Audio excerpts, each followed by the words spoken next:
Hapana zvekuzviita chamwana. Munhu aritorwadziwa achekwa kana gumbo ari muchipatara. Charuzwa imari inotsvagwa futi. Unongochema but une katauro kekupukutisa tukwana.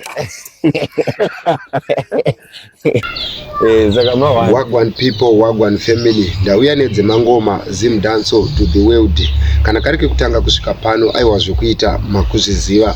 Ndauya ndakakubatirai nyaya ya Toki Vibes chamakuva vangu.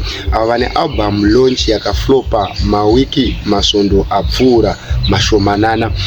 Vakawanda vari kutaura kuti ivo album launch chakaita kuti iflope inyaya yevana vakashayika vaya vakazoonekwa vari mubhotoro remotikari. Maartisti nevamwewo vakuru pasocial media vanga vari ikoko zvakazokonzera kuti ku album launch yemukomana irege kuuya vanhu.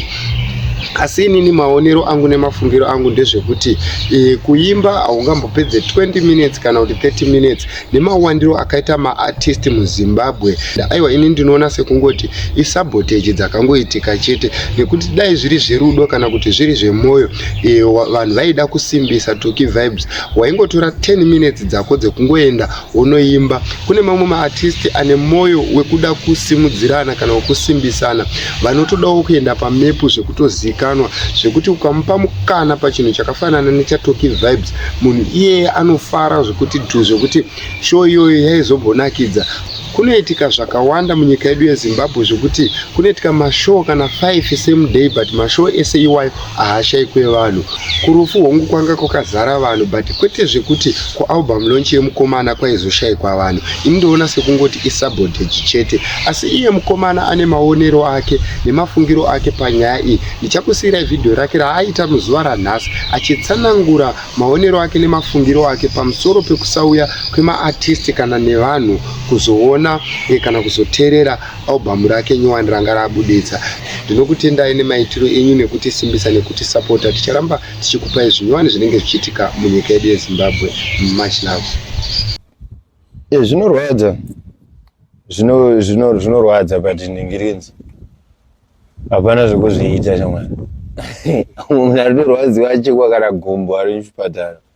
Mumwe munhu ari kunzi ane growth ari kutoda kutoitwa sei, mumwe munhu ari kunzi ane chi. Sikewo ngotaza ngoti ilosi yangoitika.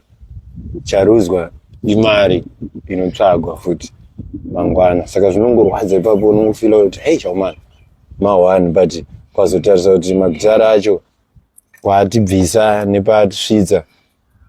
Chamwana unongochema but une katauro kekupukutisa tukwana.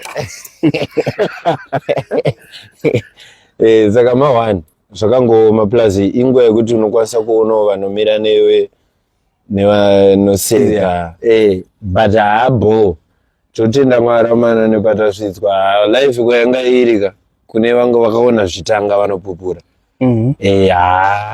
Hatingabva tatopedzwa simba neevent ye1 day. Saka pane zvekuti tinongochuna togadzirisa pada kugadziriswa patakanganisa ipapo toenderera mberi. Pamwe pacho zvinhu zvinotongoenda wrong usitori nachawakanganisa. Amangani mashow anotonzi yanga yatomaketwa Bobert kwazongonaya ndiwo anaiza mvura hauzi. Saka zvinhu zvinowanika zvezvo unofana kutongoisimba. Hapana end of the day ndingazviita sei zvikasaitika kwauri uda kuti zviitirwane. Zvinotomboitika and hazvireve kuti vasiri kuitirwa chamalosi wayo kana kuti vasiri kuita izvozvo vanokukunda kana kuti chino usafile that ningi. Pane vanotokusapota vanotonzwa kuti uri number 1 kunyange usina kukwanisa kuita show yazodai but kwatiri uri number 1. Saka inini handimboona kunge zvinobva zvandiita kunge pane umwe munhu ari better than inini kana kuti chino. Titori ball and totenda nezvitoitapuwa naMwari. Handingashore Mwari nekuda kuvhiringika kwazvaita nhasi apa everyday ndandichingodya through zvinhu izvozvo.